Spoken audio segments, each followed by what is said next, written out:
এই মাটির ভাঁড়গুলো আমি সারা ঘর খুঁজছি, আর এদিকে এগুলো জানলায় রাখা। কোনো সময় হয়তো আমি নিজেই রেখেছিলাম, তারপর আবার নিজেই ভুলে গেছি। যাই হোক, শেষ পর্যন্ত এগুলো খুঁজে তো পেলাম। মাটির ভাঁড় দিয়ে এর আগে অনেক প্ল্যান্টার বানিয়েছি, তবে আজকে বানাবো একটা ওয়াল হ্যাঙ্গিং, কারণ আমার এক সাবস্ক্রাইবার কমেন্ট করেছিলে।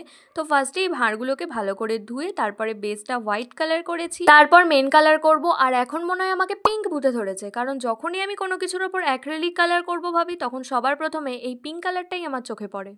কালার করা কমপ্লিট হয়ে যাওয়ার পর ছোটু আর এই বড় সাইজের মিররগুলো দিয়ে একটু ডেকোরেট করে নিয়েছি। যখন ডিজাইন করতে একটু ইচ্ছা করবে না, তখন এই ডট ডট প্রসেসটাই আমার মনে হয় বেস্ট। বাকি যে দুটো ভাঁড় ছিল সেমভাবে এগুলোকেও ডেকোরেট করে নিয়েছি।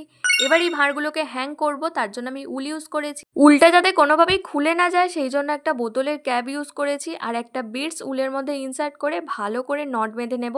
সো রেডি আমাদের ডিআইওয়াই ওয়াল হ্যাঙ্গিং। মাটির ভাঁড় দিয়ে বানানো এই ওয়াল হ্যাঙ্গিং এর আইডিয়াটা তোমাদের কেমন লাগলো কমেন্টে আমাকে অবশ্যই জানিও। আর একটা ভাঁড়ের মধ্যে আমি একটা মানি প্ল্যান্ট লাগিয়েছি। এইগুলোকে আমি ওয়ালে হ্যাং না করে জানলায় রেখেছি, যাতে দেখতে সুন্দর লাগে, আর মাঝে মাঝে যখন হাওয়া দিচ্ছে তখন তো এই লুকটা আরো সুন্দর লাগছে। চলো টাটা।